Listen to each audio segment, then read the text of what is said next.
शैलेंद्र कहते हैं, सांप बाघ की बात और मनुष्य की बात एक तो नहीं है। ऋषि ठाकुर कहते हैं, सांप बाघ से भी बढ़कर हिंसक और क्रूर मनुष्यों का अभाव नहीं है।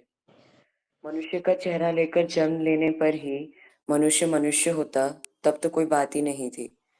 मनुष्य के चेहरे वाले जितने जीव हैं, उनमें हर को समान समझना और हर को समान अधिकार और सुयोग देने का क्या अर्थ है, यह मैं समझ नहीं पाता हूँ। जैसे प्रत्येक को शिक्षा देनी चाहिए, क्योंकि शिक्षा अंदर की शक्ति को जगा देती है। यदि चौर्य बुद्धि मेरी जन्मगत प्रवृत्ति है एवं उस प्रवृत्ति के सुधार व मोड़ घुमाने की व्यवस्था, क्षमता और चेष्टा तुम्हारी न रहे और मुझे लिखा पढ़ाकर खूब उस्ताद बना दो, तब तो मैं लिखने पढ़ने की सहायता से और भी अच्छी तरह चोरी कर सकूंगा या और कुछ। तूने मुझे पढ़ा लिखा कर समाज का उपकार किया या अपकार। मेरी पढ़ाई लिखाई का दायित्व लोगों पर मेरी अपरा अपराध प्रवण मनोवृत्ति को सुधारने का दायित्व नहीं लोगे, तब तो साधारण अपराधी से मुझे पक्का अपराधी बनाने में मेरी सहायता ही करोगे। तुम्हें ऐसे अपकर्म के लिए कोई क्यों नहीं सजा दी जाएगी, क्या यह कह सकते हो? मनुष्य की भलाई करने की इच्छा रहने से ही भलाई नहीं की जा सकती है। मनुष्य प्रकृति के विषय में सर्वांगीण और गहरा ज्ञान होना चाहिए। इसीलिए व्यक्ति, दंपति, समाज और राष्ट्र के संगठन के लिए उस ऋषि के शरणापन्न होना चाहिए, जो आब्रह्मस्थ पर्यंत सब रूप को देखते हैं, प्रकृति को समझते हैं। विशृंखल संगतिहीन ज्ञान और चरित्र को लेकर नेता बना नहीं जा सकता है। इसीलिए मैं कहता हूँ, जिस नेता को इष्ट नहीं है, वह यमदलाल ही है। शैलेंद्र पूछते हैं, हर समय हर देश ऋषि नहीं पाएगा? यदि ऋषि ठाकुर कहते हैं, यदि ऋषि नहीं पाएगा तो भी ऋषि अनुगामी भक्त को तो पा सकता है, ऋषि द्वारा प्रदर्शित पथ पर चल सकता है। शैलेंद्र फिर कहते हैं, आपने जैसा कहा है उस अनुसार सबको सब तरह का अधिकार नहीं दिया जा सकता है। क्या इससे समाज में विषमता पैदा नहीं होगी? ऋषि ठाकुर फिर कहते हैं, प्रकृति प्रदत्त विषमता तो है ही, उसके संरक्षण में ही तो उस समय साम्य की प्रतिष्ठा हो सकती है। साम्य का अर्थ है बैलेंस, समता, समझता हूँ।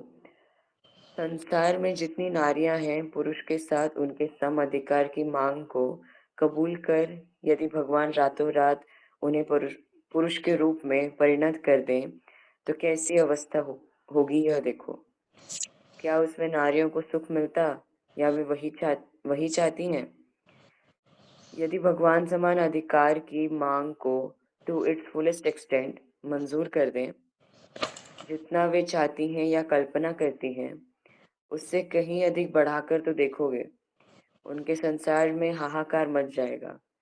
माँ, स्त्री, मौसी, फुआ, बहन और लड़की को खोने पर पुरुषों के दिल तड़पते रहेंगे। ऋषि ठाकुर के साथ सानंद सभी हंस रहे हैं। कहने का सार यह है कि तुम्हारे वैशिष्ट्य को बनाए रखना मेरा स्वार्थ है, मेरे वैशिष्ट्य को बनाए रखना तुम्हारा स्वार्थ है। इसके अलावे हम नहीं बच सकते हैं। हमारे विभिन्न प्रयोजन की वस्तुएं विभिन्न वैशिष्ट्य वाले मनुष्य ही आपूर्ति करते हैं, इसलिए हम बच पाते हैं। यदि तुम डॉक्टर रहे और मास्टर न रहे, तो डॉक्टर के बच्चे को कौन पढ़ाए? और सिर्फ यदि मास्टर रहे और डॉक्टर न रहे, तो मास्टर या मास्टर की लड़के की बीमारी का कौन इलाज करेगा? सब तरह के वैशिष्ट्य के व्यक्ति की जरूरत है। यदि ऐसा न हो, तो हर व्यक्ति ही क्षतिग्रस्त होगा। इसीलिए मैं यहाँ आते समय ग्वाला, लोहार, कुम्हार, तेली, माली, तांती, कर्मकार, कंसारी, स्वर्णकार, किसान, घरामी, बढ़ई, राजमिस्त्री, दर्जी, मोदक, हलवाई, मार्शल इंस्टिंक्ट, सामरिक संस्कार वाले लोग इत्यादि विभिन्न श्रेणी के लोगों को यहाँ लाने कहा। यदि सब सबकी एक ही जगह जुटान हो, तो पारस्परिक शिक्षा की दिशा में बहुत सुविधा होगी। हर व्यक्ति को चौकस होने पर सुयोग मिलेगा। ऐसा सुयोग देना चाहिए जिससे हर व्यक्ति अपने सत वैशिष्ट्य अनुसार विकसित हो सके। ऐसी भी व्यवस्था करनी चाहिए जिससे वो असत हैं, यानी समाज के हित में अकल्याणकार जो वैशिष्ट्य हैं, उससे मनुष्य को छुटकारा मिले या उसमें कोई परिवर्तन हो। अन्यथा तथाकथित समान अधिकार का कोई अर्थ नहीं है। क्या आज ही तुम प्रत्येक को समान अधिकार दे सकते हो? यदि ऐसी बात रही तो चोर डकैत को बंद कर जेल में क्यों रखे हैं? वे भी तो और 10 लोगों की तरह अपनी अपनी क्षमता और रुचि अनुसार स्वाधीन भाव से जीविकोपार्जन करना चाहते हैं। परिवेश के स्वार्थ विरोधी काम करते हैं, इसीलिए तो उन्हें सजा देते हैं। इसलिए उसका प्रयोजन है ना? क्या इसकी अवहेलना तुम कर सकते हो? एक वाक्य में बचने बढ़ने की जो परिपोषणा है, उसकी परिधि को बढ़ा देना है एवं उसके जो प्रतिकूल हैं, उसका निरोध करना है। जन्मगत अपराधी के वंश की वृद्धि होगी तो पहले वे समाज का अपकार करेंगे। उसके बाद तुम कहीं जाकर उसे जेल में ठूसोगे। यदि ऐसी पाप प्रवृत्ति को चक्रवृद्धि के रूप में नहीं बढ़ने देने का कानून बनाकर संभावना को कमा दो, तो क्या वह काम गणतंत्र विरोधी होगा? इस बात को मैं नहीं समझता हूँ बापू। मैं तो मूर्ख व्यक्ति हूँ, मेरी बातों को कौन सुनता है? फिर भी एक न एक दिन इस मूर्ख की बातें काम में आएंगी ही। मेरी ये बातें यदि लिपिबद्ध हों तो 100 वर्ष के बाद लोग ठोकर खाकर यह महसूस करेंगे कि ठाकुर ने जितनी बातें कही हैं वे सच्ची बातें हैं। एक भी बात के विरुद्ध चलने का उपाय नहीं है। जय गुरु।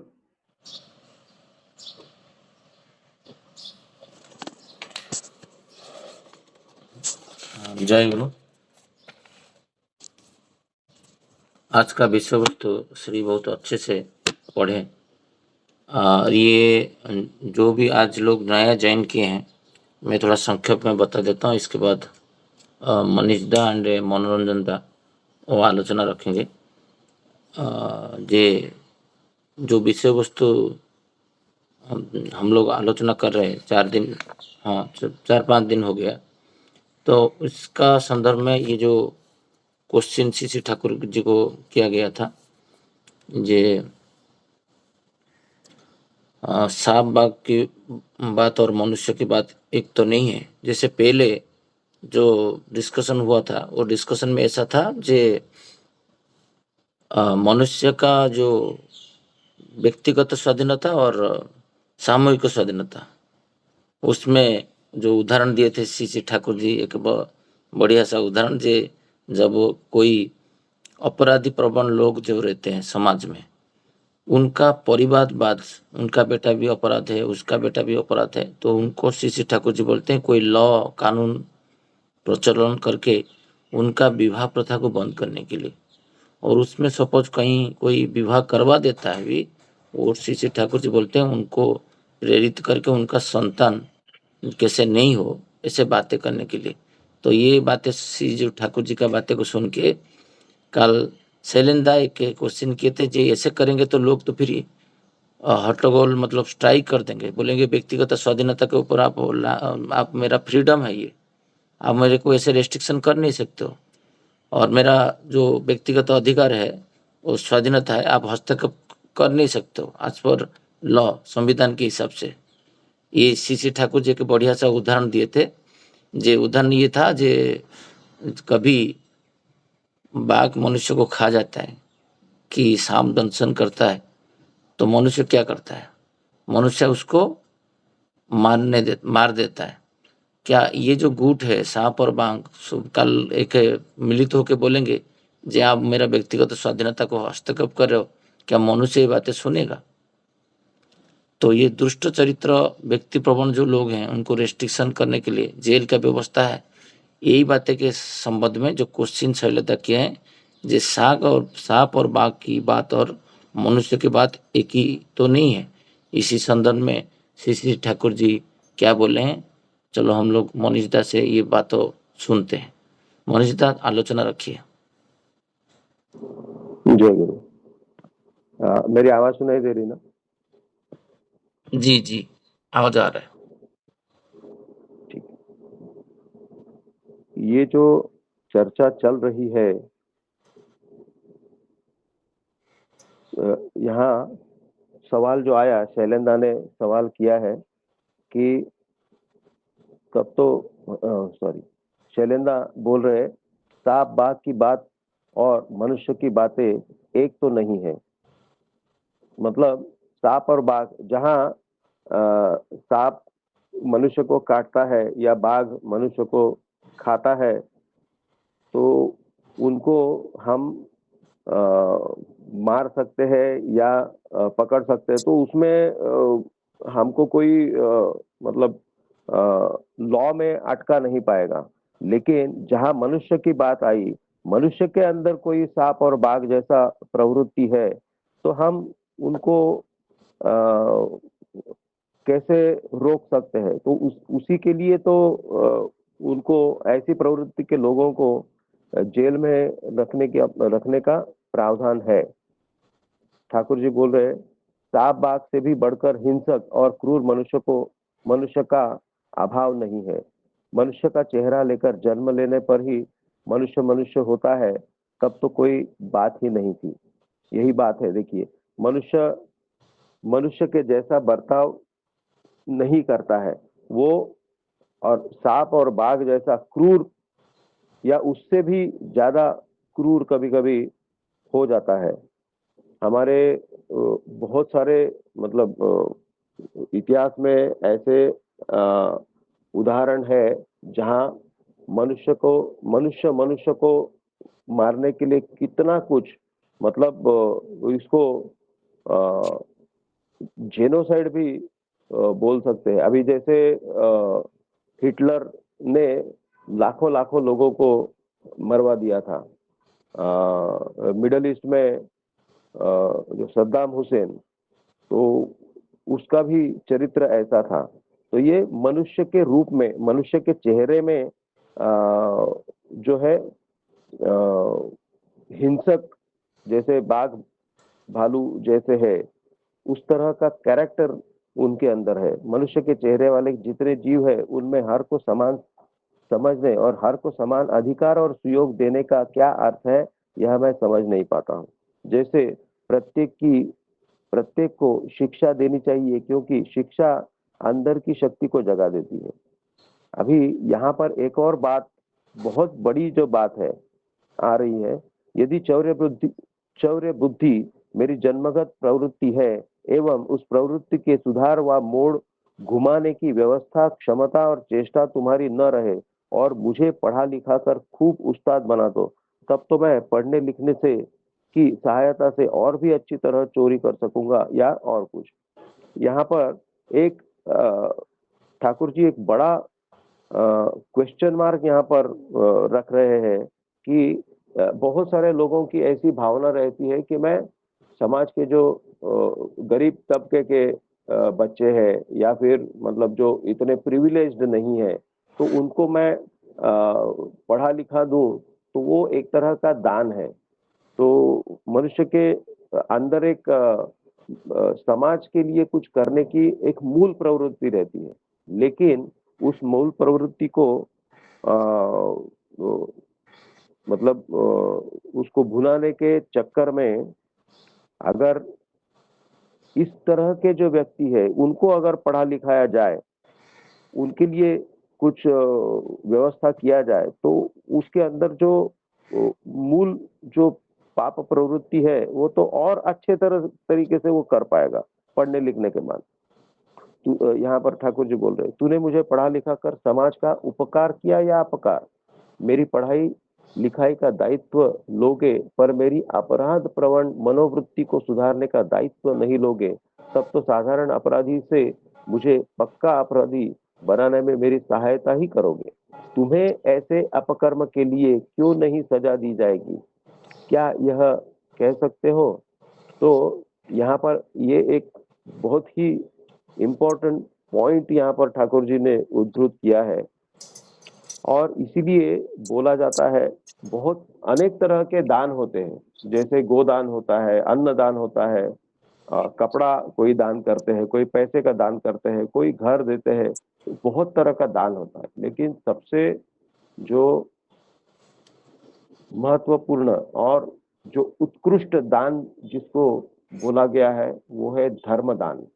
तो यहाँ पर यही बात जो है धर्मदान की ही ठाकुर बात बोल रहे हैं। यहाँ पर ठाकुर जी बोलते हैं, उस प्रवृत्ति के सुधार व मोड़ घुमाने की व्यवस्था, क्षमता और चेष्टा तुम्हारी न रहे और मुझे पढ़ा लिखा कर खूब उस्ताद बना दो। यहाँ पर यही पॉइंट है कि कैसे एक व्यक्ति को सुधारा जाए। तो धर्मदान का मतलब होता है कि कोई जो साधु है, कोई पुरुषोत्तम है, कोई संत है, उनकी तरफ किसी व्यक्ति को मोड़ना या घुमाना। जैसे हम जानते हैं कि एक बार नारद मुनि जंगल से गुजर रहे थे और रत्नाकर दसी जो हम जिनको वाल्मीकि ऋषि करके जानते हैं, तो वो उनका काम क्या होता था कि जंगल में जो भी लोग आते जाते थे उनको पकड़ के उनको मारना पीटना, वहां उनसे पैसा छीनना, ये सब काम वो करते थे। लेकिन एक दिन जब नारद मुनि जा रहे थे तब उनको भी पकड़ लिया। तब उन्होंने उससे कहा कि तुम जाओ अपने परिवार से जाके पूछ करके आओ कि तुम्हारा ये जो पाप तुम कर रहे हो, लोगों को पैसा छीनना, मारना, काटना, तो ये जो पाप है इसमें तुम्हारे परिवार शामिल, मतलब वो उस बात को एक्सेप्ट करेंगे, तुम्हारा पाप के भागीदार बनेंगे। तो तब उसके मन में सवाल आया, वो वापस गया, इनको बांध करके रखा और घर गया और अपनी पत्नी से, पिता से, बच्चों से उन्होंने पूछा कि ये जो पाप है इसमें क्या तुम मेरे भागीदार हो? तो उन्होंने साफ साफ मना कर दिया, पाप आप करते हो, आपकी जिम्मेदारी है, हमको मतलब परिवार को लेकर के चलना, परिवार का सुख सुविधा देखना, ये आपकी जिम्मेदारी है। उसके लिए क्या करते हैं वो जिम्मेदारी हमारी नहीं। तुम अगर पाप करते हो तो उसके भागीदार हम नहीं। तब उनके मन में बहुत ग्लानि आई और तब वो जब वापिस आए तो उन्होंने राम नाम की दीक्षा उनको दी और फिर उनका जो चरित्र है वो बदल गया। फिर उन्होंने तपस्या की और बाद में रामायण लिखा। तो कैरेक्टर, ये जो बदलाव हुआ, ये बदलाव ठाकुर जी को अपेक्षित है। यही ठाकुर जी यहाँ पर बोल रहे हैं कि यदि चौर्य वृत्ति मेरी जन्मगत प्रवृत्ति है एवं उस प्रवृत्ति के सुधार व मोड़ घुमाने की व्यवस्था, क्षमता और चेष्टा तुम्हारी ना रहे और मुझे पढ़ा लिखा कर खूब उस्ताद बना दो, तब मैं लिखने पढ़ने की सहायता से और भी अच्छी तरह चोरी कर सकूंगा। यहाँ पर ठाकुर जी को अपेक्षित है कि वो जो सुधार या मोड़, तो धर्मदान यही है। एक व्यक्ति को हमारे सत्संग जगत में, मतलब ठाकुर जी रहते हुए ऐसी और उसके बाद में भी ऐसी कितनी सारी घटनाएं हैं जो लोग समाज के लिए, समाज विघातक काम किया करते थे। उनका चरित्र इस तरह से बदला समय के साथ में कि वही मनुष्य जो है वो मतलब समाज विधायक कार्य करने लगे। मैं थोड़ा सा आगे पढ़ता हूँ, उसके बाद में फिर मैं उस बात पर आऊंगा। मनुष्य की भलाई करने की इच्छा रहने से भलाई नहीं की जा सकती। मनुष्य प्रकृति के विषय में सर्वांगीण और गहरा ज्ञान होना चाहिए।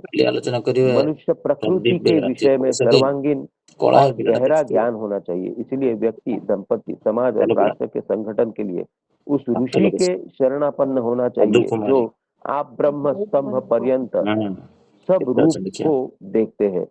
तो ये जो इस तरह का जो कैरेक्टर किसके अंदर होता है, ये जो इस तरह के जो ऋषि है, यहाँ पर इन्होंने एकदम क्लियर कट बातें बताई। इसलिए व्यक्ति, दंपत्ति, समाज और राष्ट्र के संगठन के लिए, देखिए व्यक्ति से लेकर के राष्ट्र का संगठन। ये करिए। और हम देख पाते हैं कि ठाकुर जी जो है एक व्यक्ति को कैसे मतलब मनुष्य बनाने का कारखाना, ये तो हम जानते हैं कि सत्संग का जो उद्देश्य है वो है मनुष्य बनाने का कारखाना, ये ठाकुर जी खुद बोले। और फिर राष्ट्र का संगठन कैसे किया जाए, मतलब व्यक्ति से लेकर के दंपत्ति मतलब कॉन्जुगल लाइफ और समाज और राष्ट्र, इस सभी का संगठन हम लोग देखते हैं। हम अनेक सारी जो ठाकुर जी की पुस्तकें प्रकाशित है उसमें सत्यानुसरण से लेकर के सत्यानुसरण, नारी नीति, चलारसाथी, पथेरकड़ी, संबिति, शाश्वती, मैसेज और कितनी सारी जो किताबें हैं, ये इनका उद्देश्य यही है। उसमें बहुत सारी ऐसी वाणियां हैं जो व्यक्ति दंपत्ति के लिए है, उसी तरह समाज और राष्ट्र के लिए भी है। तो राष्ट्र संगठन कैसे हो, अगर हम चलारसाथी पढ़ेंगे तो उसमें एकदम बहुत क्लैरिटी के साथ में ये चीजें हैं। और ठाकुर जी बोलते हैं उस ऋषि के शरणापन्न होना चाहिए जो आप ब्रह्म स्तंभ, मतलब अतः से लेकर इति तक एकदम मतलब स्टार्ट टू एंड पर्यंत सब रूप को देखते हैं, प्रकृति को समझते हैं। ठाकुर जी ये जो बात है प्रकृति को समझते हैं, मतलब एक व्यक्ति, हम तो प्रकृति का ही हिस्सा है, तो वो सब कुछ को समझते हैं, जानते हैं। और इसीलिए ठाकुर जी को बोला जाता है फुलफिलर द बेस्ट, जो सबका ही परिपूर्ण करते हैं, क्योंकि सबका ही वो इन एंड आउट जानते हैं। विशृंखल संगतिहीन ज्ञान और चरित्र को लेकर नेता नहीं बना जा सकता। इसलिए मैं कहता हूं जिस नेता को इष्ट नहीं है वह यमदलाल ही है। ठाकुर जी की एक वाणी है, इष्ट नहीं है जिस नेता को यमदलाल ही समझो उसको। तो ये जो है कितनी महत्वपूर्ण बातें हैं। मनुष्य, उसके अंदर बुद्धि है, वो उस बुद्धि का इस्तेमाल करके बहुत कुछ पा सकता है, बहुत एक लेवल को पहुंच सकता है। लेकिन ठाकुर जी सत्यानुसरण में ये बात फिर आई है कि तुम्हारे अंदर अगर प्रेम नहीं है तो तुम्हारा कुछ भी नहीं हुआ। उसके पहले उस वाणी में ठाकुर जी बोलते हैं, तुम सूर्य चंद्र को कक्षच्युत कर सकते हो, पृथ्वी को खंड विखंड कर सकते हो, लेकिन अगर तुम्हारे मन में प्रेम नहीं है तो तुम्हारा कुछ भी नहीं हुआ। और ये जो प्रेम है ठाकुर जी को इसीलिए परम प्रेममय बोलते हैं। इस युग में जो पुरुषोत्तम, ठाकुर जी पुरुषोत्तम बन करके आए हैं, तो उनको परम प्रेममय भी कहा गया है, और वही प्रेम करना ही वो हमको सिखाते हैं। तो आसाम में एक जो उल्फा आंदोलन चलता था, अब काफी रूप में वो चीज खत्म हो गया है, लेकिन मैं जब आसाम में था, एयरफोर्स में था, तो वो मैंने देखा है वो चीज, किस तरह से वो आंदोलन चल रहा था और मनुष्य कैसे आतंकित रहते थे उससे, वो मैंने खुद महसूस किया। तो ये जो उल्फा आंदोलन जो चलता था उसमें एक शर्मा करके एक व्यक्ति थे जो उस उल्फा के लिए जो बॉम्ब होता है, तो वो बॉम्ब बनाने का उनका एक्सपर्टाइज था, और वो बॉम्ब बनाते भी थे और बॉम्ब बनाना सिखाते भी थे। तो फिर उनके लिए लुकआउट नोटिस था, इनको कहीं भी देखा जाएगा तो इनको मार दिया जाएगा, शूट एट साइट का ऑर्डर गवर्नमेंट ने निकाला था। और पुलिस और आर्मी और बीएसएफ और सीआरपीएफ सब एकदम मतलब भयंकर तरीके से उनके पीछे पड़े हुए थे, और ये कैसे कैसे छुपते छुपते इधर उधर भागना इनको पड़ता था जान बचा करके। उसमें कोई एक व्यक्ति ने सजेशन किया कि आप ठाकुर जी का दीक्षा ग्रहण करो। तब एक ऋतिक दादा की व्यवस्था की गई। एक ऋतिक दादा को उठाया गया, बोल सकते हैं, उनको उठा करके इनके पास लाया गया और उनका दीक्षा का प्रबंध कराया गया। तो दीक्षा देने का ऋतिक दादा ने जो उनको दीक्षा दी, उसके बाद में उनको सजेस्ट किया कि आप देवघर चले जाओ पूज्यपाद दादा के पास तुरंत। पहले माँ, स्त्री, तो ये मौसी, देवघर कैसे गए? लड़की को अगर प्राइवेट कार में अगर जाते तो जा ही नहीं सकते थे, बिल्कुल तुरंत पकड़े जाते। तो इन्होंने प्लान किया कि हम पब्लिक ट्रांसपोर्ट में जाएंगे। तो ये गुवाहाटी पहुंचने के लिए, कहीं इंटीरियर में थे, वहां से गुवाहाटी पहुंचने के लिए इन्होंने बस में वो ट्रैवल कर रहे थे। और एक जगह में एक चेक पोस्ट पर रात को कुछ 2:30-3 बजे होगा, तो एक चेक पोस्ट पर सीआरपीएफ ने गाड़ी रोकी और सारे पुलिस जो है, 2-3 पुलिस जो है, वो रूटीन चेक होता था। वो भी मैंने वो चीज देखा है जब हम लोग गुवाहाटी से, मतलब तेजपुर से गुवाहाटी बस में आते थे, फिर ट्रेन पकड़ते थे, तो जगह जगह जो चेक पॉइंट्स होते थे, पुलिस अंदर आते थे, सबको चेक करते थे, आइडेंटिटी चेक करते थे और फिर बस आगे जाता था। That was routine. तो ऐसे ही एक रूटीन चेकअप के लिए सीआरपीएफ के 2 जवान जो है अंदर आए और वो चेक करने लगे और ये थोड़े पीछे की तरफ बैठे थे। अभी वो सीआरपीएफ जो है चेक करते करते उन तक आएंगे, उसके पहले ही उनका जो कमांडर था वो बस के अंदर आया और वो दोनों को वापस बुला लिया, बोले आ जाओ चलो, अभी दूसरा बस चेक करना है। तो इन तक आते आते वो पुलिस वाले रह गए और वो लोग पुलिस वाले चले गए, ये गाड़ी आगे निकल गई। ऐसे करके छुपते छुपाते जैसे है ये देवघर पहुंचे और पूज्यपाद दादा के पास में सरेंडर किया। पूज्यपाद दादा ने उनको अपने पास रखा कई दिनों तक, कई महीनों तक ये आप उनके देवघर में पूज्यपाद दादा के पास रहे। और उसके बाद में जब पूज्यपाद दादा ने ठीक समझा तो उनको बोला कि अभी आप सरेंडर करो गवर्नमेंट को। तो इन्होंने सरेंडर किया। उसके बाद में फिर उनकी रिहाई भी हुई, फिर ये देवघर आए। उसके बाद में कुछ समय के बाद में उनका ऋतिक पंजा हुआ और उसके बाद में इन्होंने एक व्यक्ति को, एक आर्मी ऑफिसर को इन्होंने पिस्टल से, बंदूक से मार दिया था। तो पूज्यपाद दादा ने उनको आदेश दिया कि उनके जो परिवार है उस परिवार को जाकर के आप दीक्षा दोगे। तो कितनी बड़ी हिम्मत चाहिए ये करने के लिए। जिस व्यक्ति को ये खून कर चुके हैं उस व्यक्ति के घर जाएंगे और उनकी पत्नी है, उनके बच्चे हैं, उनको ये दीक्षा देंगे ठाकुर जी की। तो कितना करेज होना चाहिए ये करने के लिए। और पूज्यपाद दादा ने उनको ये जिम्मेदारी दी और ये जिम्मेदारी उन्होंने निभाई। एक मिनट।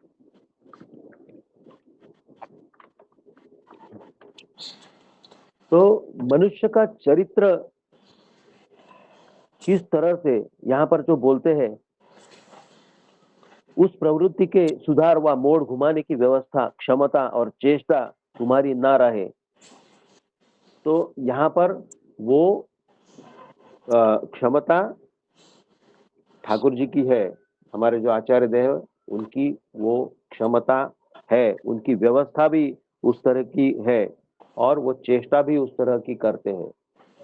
तो ये हो, मतलब ये इस तरह का जो है, मतलब कितना जो भयंकर कैरेक्टर वो हो सकता, मतलब थे, उनको किस तरह से उनका चरित्र परिवर्तन करके कैसे उनको एक बहुत अच्छा इंसान, एक व्यक्ति बनाए, तो उनकी वो क्षमता होती है। और इसीलिए हमें क्या करना है कि ऐसे ऋषि को, ठाकुर जी यहाँ पर बोल रहे हैं कि इसीलिए व्यक्ति, दंपति, समाज और राष्ट्र के संगठन के लिए उस ऋषि के शरणापन्न होना चाहिए जो आप ब्रह्म स्तंभ पर्यंत सब रूप को देखते हैं, प्रकृति को समझते हैं। तो हम भाग्यवान है, भाग्यशील है जो ऐसे युग पुरुषोत्तम की दीक्षा हम लोग पाए हैं। लेकिन सिर्फ पाने से ही सब कुछ नहीं होता है, दीक्षा ग्रहण करने से ही सब कुछ नहीं होता है।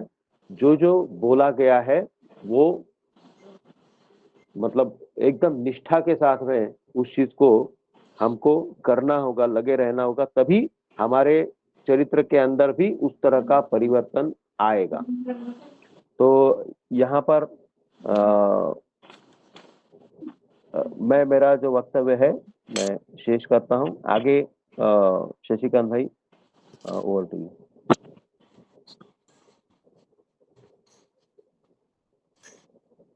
जय गुरु। बहुत सुंदर भाव से मनीष दा आलोचना रखे आज के विषय वस्तु, बहुत सारा उदाहरण दिए और जो उदाहरण जे कैसे एक चौर्यवृत्ति संपन्न लोग उसको एक साधारण सेंटेंस, एक ही बातों से उसको रत्नाकर दस्यु से वाल्मीकि में परिवर्तन किया जा सकता है। यहाँ पर जो बोलते हैं जो चौर्यवृत्ति संपन्न जन्मगत संपन्न व्यक्ति, उनको जितना भी शिक्षा देने से, बट जब उनका जो प्रवृत्ति है, जो चौर्यवृत्ति का जो प्रवृत्ति है, उसका सुधार करने के लिए जो मोड चाहिए, उसके अंदर जो चेंज चाहिए टूवर्ड्स जो ऋषि की सदगुरु की उनको एक महत्व उद्देश्य के लिए जब तक खींचा नहीं जा सकता है, तब तक जितना आप उसको शिक्षा दोगे, उसको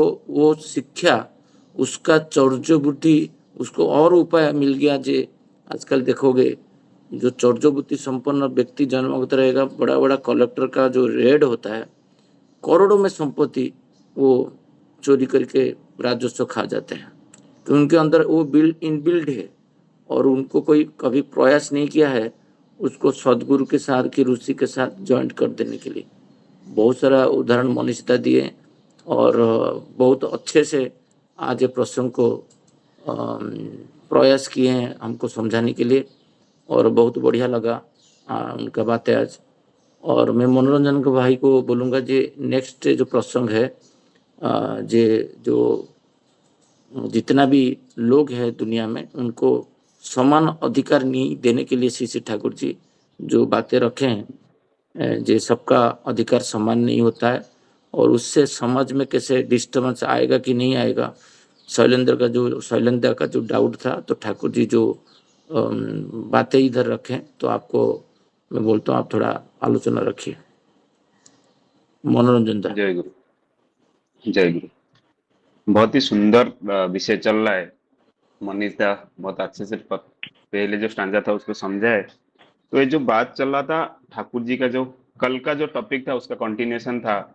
जैसे ठाकुर जी बोले ना, शैलेंद्र बोले साफ बाग की बात, मैं थोड़ा सा इसमें मतलब फास्ट टच तो इतना अच्छे से हो गया है, मैं 1-2 मिनट में इसको कंप्लीट कर लेता हूँ। मेरा जो समरी में जो समझता हूँ, तो हम लोग जैसे मैं शशि भाई को एक बार बोलता था ना, जैसे पहले 25-30 साल पहले इतना बड़ा बड़ा जंगल था, जो बाघ थे, सब हिंसक प्राणी थे, वो सब जब मर गए वो कहाँ गए?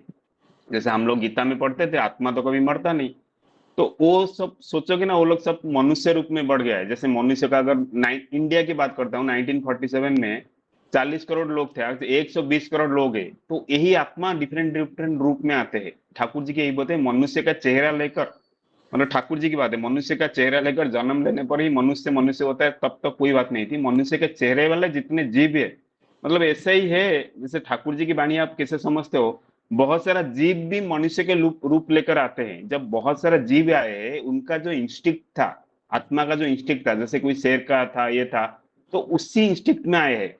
तो ठाकुर जी बोले उन लोगों को ना सुधार लेना चाहिए, मतलब उनको कैसे ना, जैसे जड़ से मिटा देंगे। जैसे दस्यु रत्नाकर थे, अंगुली माला थे, ये लोग जो सब खतरनाक थे, बट उनको गुरु का संस्पर्श में आके वो लोग सुधर गए। आप सोचो अगर हम लोग उनको नहीं सुधारेंगे, उनको ज्ञान दे देंगे। लादेन को क्या हुआ, केमिकल इंजीनियरिंग का ज्ञान मिला, तो ट्विन टावर को कैसे आराम से एक प्लेन में 1 सेकेंड में, मतलब 1 घंटा में बड़ा बड़ा टावर उड़ा देगा। मैं तो किसी कलेक्टर, जैसे शशि भाई बोल रहे थे, किसी को अगर उसका इंस्टिक्ट है चोरी करना, उसको कलेक्टर का पावर मिल गया और किसी बड़े ऑफिसर का पावर मिल गया, तो उसको दुरुपयोग करेगा। उसमें वो लोगों को कैसे मार सकता है, लोगों को कैसे लूट सकता है, ऐसे ही बुद्धि से वो क्रिएट करेगा। तो उसको ठाकुर जी बोल रहे हैं ना, उसको सुधार लेना चाहिए।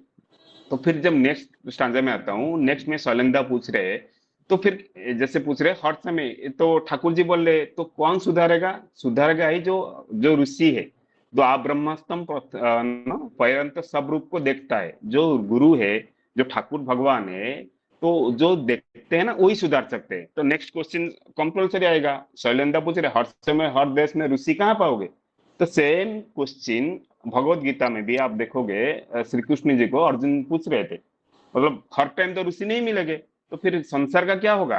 तो इसीलिए जैसे ठाकुर जी हम लोग को ऋतिक, हम लोग का जो ऋतिकधारी है उनको क्रिएट किए, सप्रति ऋतिक के वो लोग जाएंगे दीक्षा देंगे।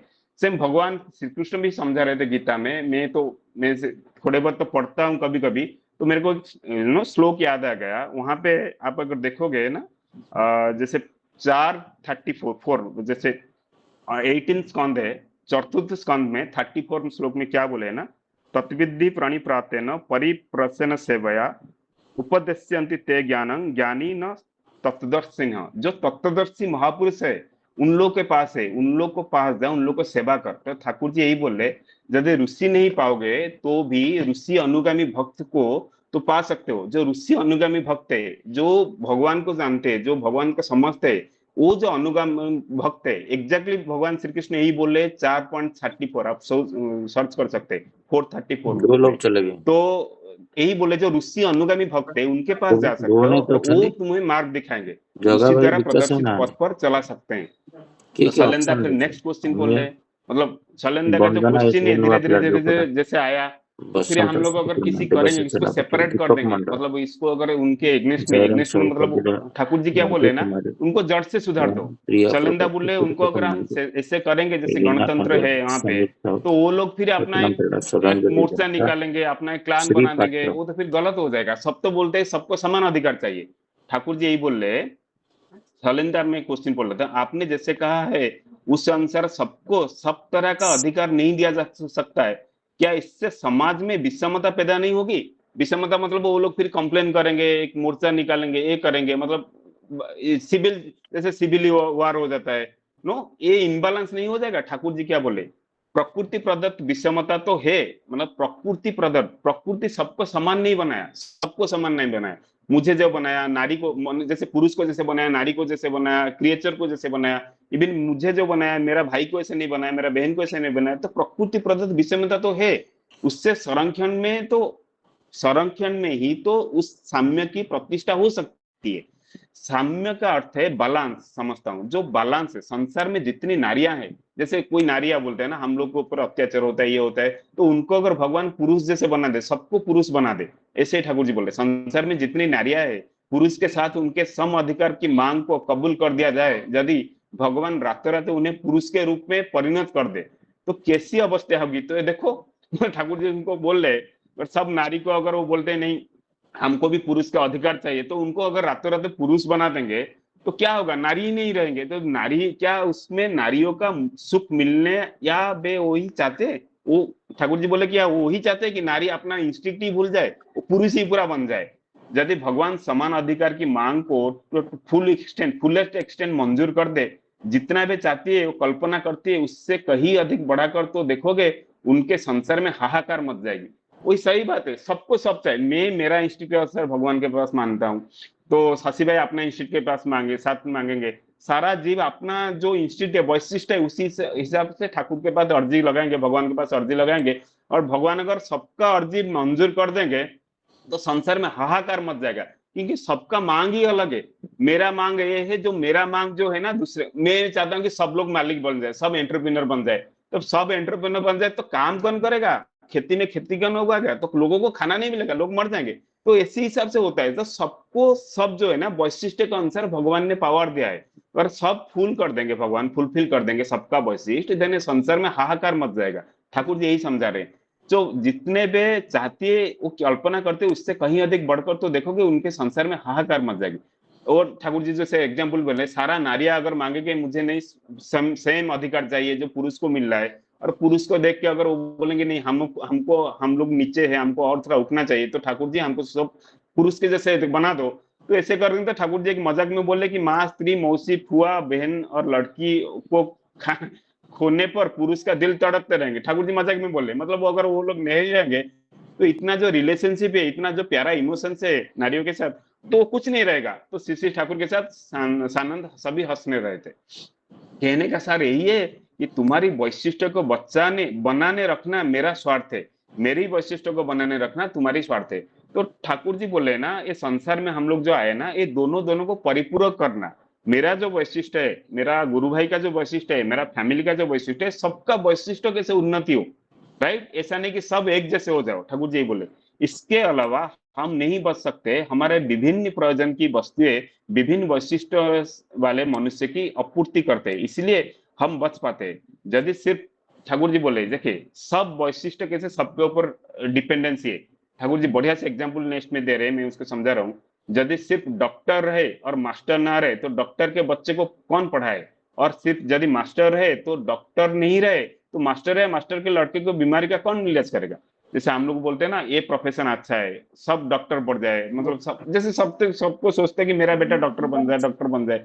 और सोचो सब लोग अगर डॉक्टर ही बन जाए तो डॉक्टरी का जो पार्ट है उसको पढ़ाएगा कौन। एक लेवल तक तो नॉर्मल स्कूल में पढ़ेगा। ठाकुर जी का जो एग्जाम्पल है, जैसे ग्रेजुएशन तक की +2 तक तो नॉर्मल स्कूल में जाएगा। अगर सारे बच्चे डॉक्टर बन जाए, सारे बच्चे इंजीनियर बन जाए, तो उनको मतलब पढ़ाएगा कौन। अगर कोई बोलेगा नहीं मैं खेती नहीं करूंगा, उन्नत प्रणाली में चाषी नहीं करूंगा, तो कोई अगर चाषी नहीं बनेगा, सब लोग डॉक्टर, सब लोग जॉब करेंगे, तो खाना कौन खिलाएगा, मतलब खाएगा कौन के आदमी। तो हवा तो नहीं खा सकता, आदमी को खाने के लिए सब्जी चाहिए। तो सब्जी तो ऐसे ओवरनाइट आपको मिलेगा नहीं, तो कोई तो जाके खेत में काम करेगा, खेत में लगाएगा, 6 महीना वेट करेगा, फिर उसके बाद सब्जी आता है। उसी हिसाब से सबका वैशिष्ट को लेकर आगे चलना है। इसीलिए ठाकुर जी बोले, अगर सारे सोचते हैं कि सब डॉक्टर बन जाए, तो डॉक्टर पढ़ने के लिए, डॉक्टर बनने के लिए जो मास्टर चाहिए उसको भी तो रिक्वायरमेंट है। तो सब लोग मास्टर बन जाए, तो फिर मास्टर बन के ठाकुर जी क्या बोल रहे थे, जैसे और क्या बोलते हैं, जो डॉक्टर नहीं रहे तो मास्टर या मास्टर के लड़कों की बीमारी कौन करेगा। जैसे सब लोग मास्टर बन जाएंगे, अगर डॉक्टर भी नहीं रहे तो मास्टर के बच्चे और मास्टर को कुछ हुआ, उसका बीमारी का इलाज कौन कराएगा। तो सारे परिपूरक है, दोनों दोनों के ऊपर डिपेंडेंसी है। तो सब तरह के वैशिष्ट के व्यक्ति की जरूरत है। ठाकुर जी बोले, तो दुनिया में, संसार चलाने के लिए सब तरह के व्यक्ति को जरूरत है। यदि ऐसा ना हो तो हर व्यक्ति ही क्षतिग्रस्त होगा। मतलब ठाकुर जी बोले, अगर ऐसा नहीं हुए, हम लोग अगर सब चीज को, एक चीज को अच्छे बोल के ठाकुर जी को अर्जी लगाएंगे, हम बोलेंगे नहीं यही चीज अच्छे है, सब लोग उसी में घुस जाओ, तो ये संसार का जो बैलेंस बिगड़ जाएगा। तो ऐसा नहीं होगा, फिर हर सारा संसार के लिए क्षतिग्रस्त हो जाएंगे।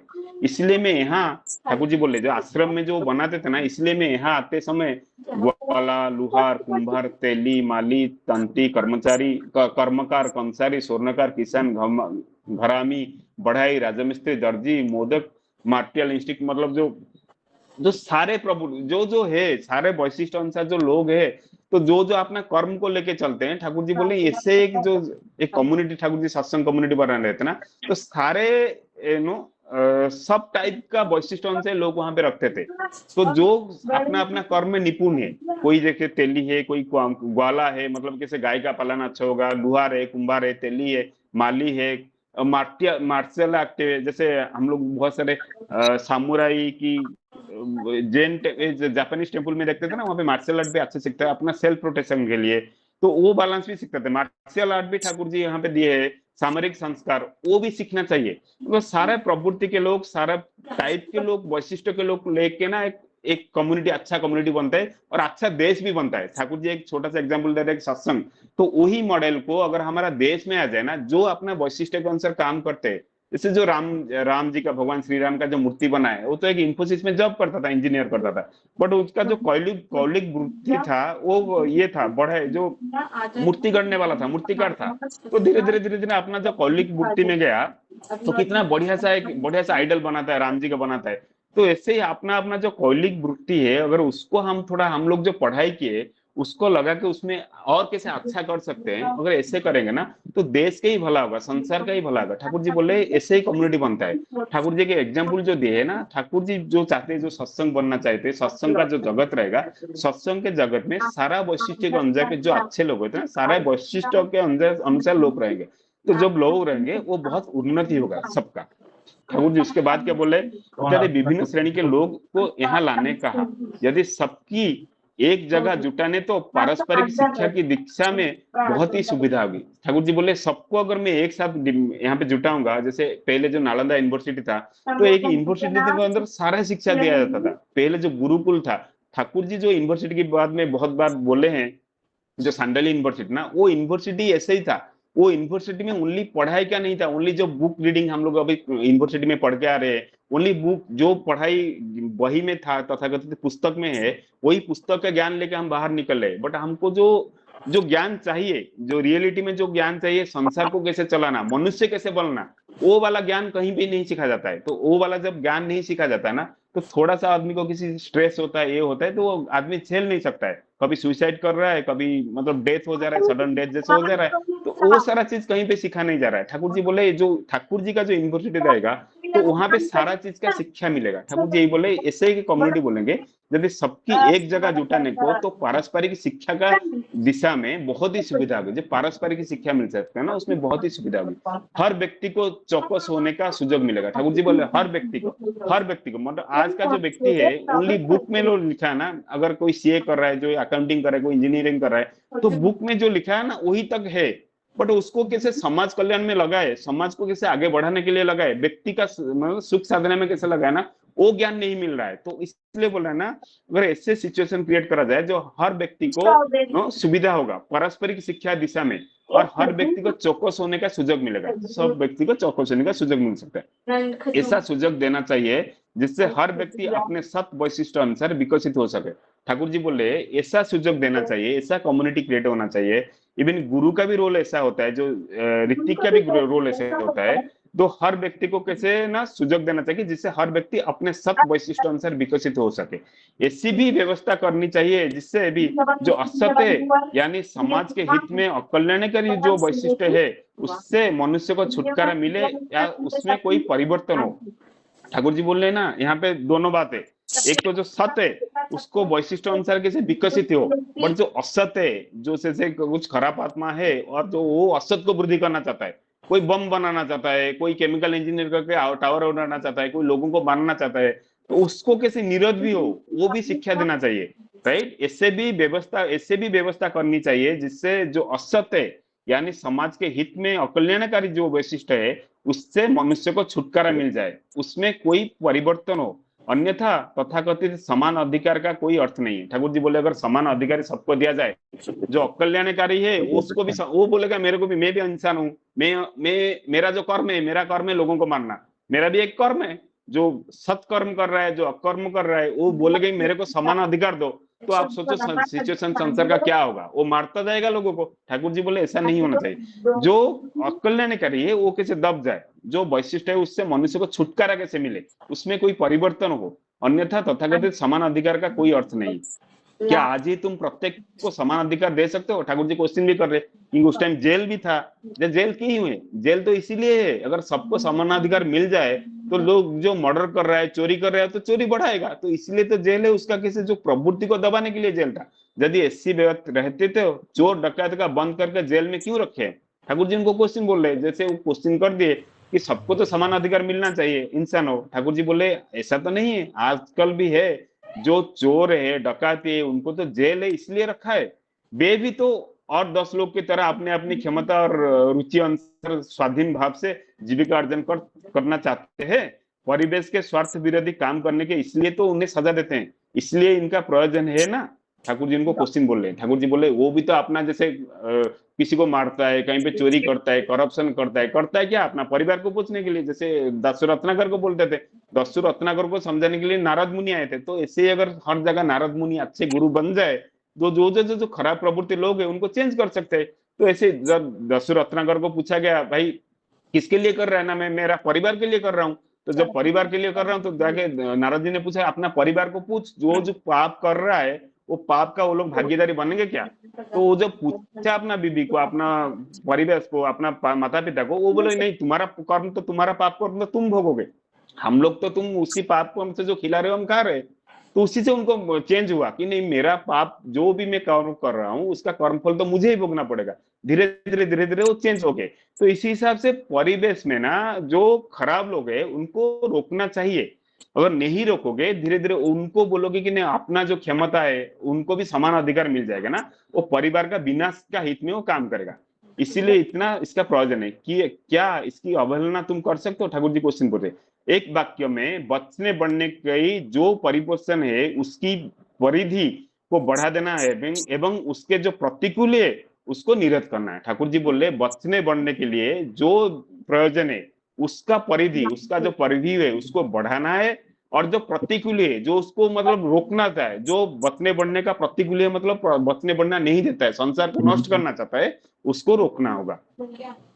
ओके, जन्मगत अपराधी के वंश की वृद्धि होगी। तो ठाकुर जी का जो पहले आया दो लास्ट यस्टरडे का जो स्टैंजा था भरा था वही से आया, जो जन्म ठाकुर जी ये जो बात किए थे ना, बोले थे जो जन्मगत अपराधी, अगर जो अपराधी है तो अगर वो शादी करके उसका जो नेक्स्ट जनरेशन आएगा, लादेन के बेटा आएगा, मैं एग्जाम्पल एक जैसे दे रहा हूँ, बहुत सारे लोग जो खराब है उनका जो नेक्स्ट जनरेशन आएगा वो भी उसी रास्ते में जाएगा। अगर वहां पे शादी बंद कर दें और नेक्स्ट जनरेशन ना आए तो वो बहुत अच्छी तरह से रोक सकेंगे। नहीं तो फिर क्या होगा, आपको जेल बढ़ाना पड़ेगा, आपको पुलिस सर्विस बढ़ाना पड़ेगा, आपको अननेसेसरी जो जहां पे खर्चा करना चाहिए आप समाज कल्याण में खर्चा करो, नहीं तो फिर आपका आर्मी डिफेंस में खर्चा करो। तो बजट तो सेम है, अब मैं एग्जाम्पल दे रहा हूँ, तो फिर खर्चा अगर समाज कल्याण में करोगे संसार बढ़ सकता है। अगर मैं संसार को अगर मैं ओनली नो देश को रक्षा करने के लिए जो रक्षा में बजट पूरा लगाऊं, तो फिर देश का अंदर जो रिक्वायरमेंट है, जो कृषि में रिक्वायरमेंट है, सेवा में रिक्वायरमेंट है, वो सब फुलफिल नहीं हो पाएगा।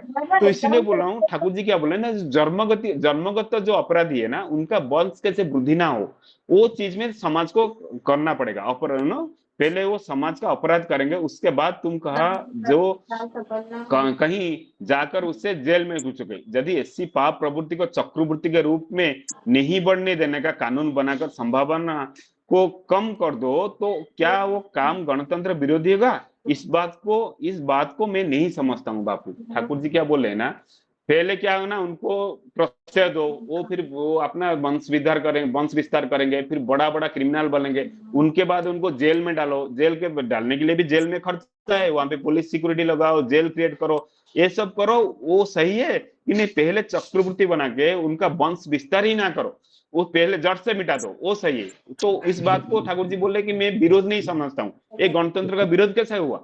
गणतंत्र का अगर विरोध होता तो सबको तुम समान अधिकार देते। आज जो अपराधी लोग है वो भी खुले घूमते, तो उनको भी, वो भी गणतंत्र में ना, वो तो इंसान ही है, वो भी गणतंत्र में आते हैं। तो ऐसा क्यों नहीं करते हो? तो ऐसा इसलिए नहीं करते कि अपराधी प्रवण है, वो तुमको मार देंगे, इसलिए तुम उसे जेल में रखते हो। ठाकुर जी वही बात को बोले, उनको अगर मैं जड़ से मिटा दूं, मतलब स्टार्टिंग से उनका विवाह ना करूं, इससे वंश विस्तार कैसे ना हो, ये सब चीज में अगर हम लोग रोक पाएंगे तो नहीं, इतना अपराधी बढ़ेगा नहीं। ठाकुर जी यही बात बोल रहे।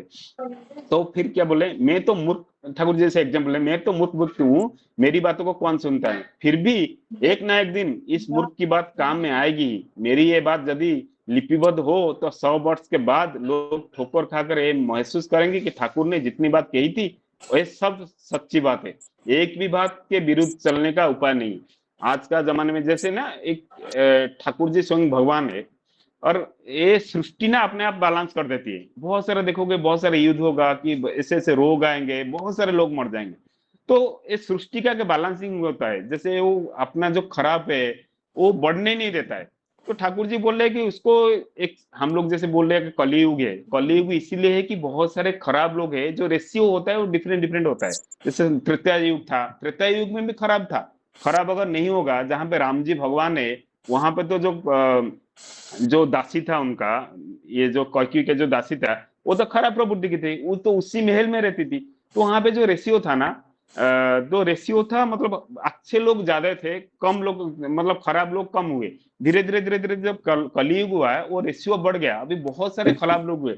सबके मन में जैसे चोरी बुद्धि है, सबको कैसे काटना, मतलब ऐसे ऐसे आत्मा ये है जो इंसानी का आत्मा नहीं है। मतलब आप सोच सकते हो कि इंसान के रूप में बहुत सारा जानवर का आत्मा है, तो वो लोग जानवर का जैसे बिहेव करता है, बर्ताव करता है, सोच भी जानवर के जैसा है, सबको काटना मारना खाना। तो इसी हिसाब से ठाकुर जी बोले जो युग का परिवर्तन हम बोलेंगे ना, तो युग का परिवर्तन मतलब ये अच्छे जो है, तो अच्छे संसार को बढ़ाना पड़ेगा। तो अच्छा संसार को बढ़ाने के लिए हमको गुरु का प्रयोजन है। गुरु तो आगे, गुरु एक ही है, तो गुरु के बाद जो हम लोग का जो ठाकुर जी से ऋतिक जन गण क्रिएट किए है, वो गुरु को ही रिप्रेजेंट करते हैं। तो गुरु को जब रिप्रेजेंट करेंगे, ऐसे ही जैसे नारद मुनि थे, ऐसे ही वो खराब लोगों को धीरे धीरे वो जड़ से मिटाएंगे, उनको आत्मा को शुद्धि करेंगे ज्ञान में माध्यम से। जब ज्ञान के माध्यम से आत्मा को शुद्धि करेंगे, धीरे धीरे जो दस्युर रत्नाकर थे वो फिर बाल्मीकि में कन्वर्ट होना चेंज हो जाएंगे। और बाकी जो रहा, जो जैसे खराब कोई अगर चेंज नहीं हो रहा है, उनका वंश वृद्धि कैसे ना आ जाओ, नेक्स्ट जनरेशन कैसे ना आए, उसको रोकने का फिर हम लोग ट्राई करेंगे। मतलब संसार को ट्राई करना चाहिए। ऐसे होगा तो संसार का बैलेंस हो पाएगा और संसार एक अच्छे दिशा में, जैसे नेक्स्ट जनरेशन को नेक्स्ट युग में जा सकता है। तो मैं यही कह के मेरा जो बोध है मैं आज रखता हूँ। जय गुरु। शशि भाई आपको।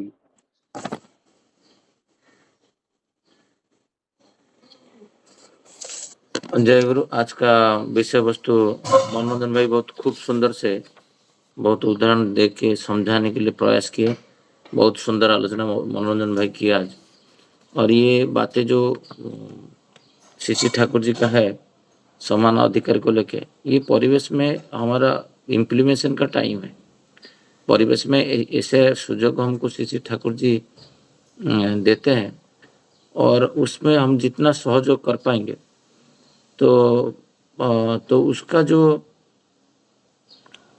प्रवृत्ति जो है वो प्रवृत्ति को का साथ नहीं देना है। किसी का प्रवृत्ति को बढ़ाने के लिए हमारा सहयोग नहीं होना चाहिए। वो इम्पोर्टेंट सब्जेक्ट है। तो वो जब वो उसमें मैं शामिल होऊंगा तो मुझे भी उस सम परिमाण में दंडित प्रकृति ना कोती कहीं पे दे देता है। मुझे जितना दूर सुजोग दिया मुझे करने के लिए, मैं किया नहीं, तो प्रकृति मुझे उसी हिसाब से दंडित करता है। जैसा मेरा पड़ोसी का मैं बात ऑलवेज उदाहरण देता हूँ।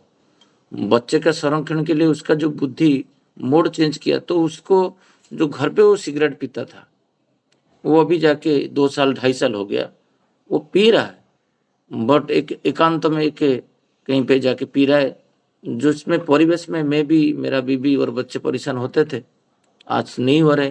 तो उसका बेटा भी सुरक्षित है। उसमें मोड़ है, जितना भी प्रवृत्ति मनुष्य के अंदर है वो परिवेश के अंदर, वो तो दीक्षा नहीं लिया, मैं उनको क्यों बोलूं। तो जो ऐसा बातें करें, कल मेरा एक छोटा बहुत तो टाइम हो चुका है और हम लोग को एक छोटा सा उदाहरण देता हूँ। मेरे साथ कोई कल ऑफिस जाने वाले थे 3 लोग, और मैं उनको साथ थोड़ा बहुत एक महीना से परिचित हूँ, बट मैं उनको वेट कर रहा हूँ, वो 2 लोग नहीं आ रहे, कॉल कर रहा हूँ। तब जब वो 5 मिनट लेट होके आए तो उनको पूछा, बोलो तो मेरा कोई एंग्जाइटी अटैक आया और मैं बाथरूम में था, और भाई मुझे एंग्जाइटी अटैक हुआ, तो मैं आपका कॉल भी रिसीव नहीं कर पा रहा हूँ, किसी को बुला नहीं पा रहा हूँ, और मेरा जो रूममेट था वो कुछ मोबाइल में देख रहा था। तो मैं जो बोला ये सब, उसका बातें सब सुना, उसका परिवार का बातें, तो व्हाट इज माई रोल? क्या मैं उसको एंजाइटी अटैक में छोड़ दूं? तो मैं इसको कुछ बातें बोला तो वो बोला अभी मुझे रिलीफ मिल रहा है। बोला मैं 6th मेरे सत्संग में आइए, मैं उनको कार्ड दिया, और सारे पद्धति जो है मैं उनको दे सकूं। जैसे ठाकुर जी के साथ बहुत सारा लोग का एंजाइटी अटैक आज का डेट में, जो मैं जिनको जानता था भुवनेश्वर में, आज नहीं है। मैं उनको एग्जाम्पल दिखाया, जब मैं उसका एक ज्वलंत उदाहरण हूँ, जहाँ पर एक साइनोवियल डिजॉर्डर कभी भी ठीक नहीं होता है। डॉक्टर जब बोलता है पूरा सारा जीवन मेडिसिन खाना पड़ेगा, उसी सोच के लोग मर जाता है। जे 1000 मिलीग्राम का टैबलेट खाएगा सुबह एक शाम को, तो उसका तो बॉडी तो ट्रेम्बलिंग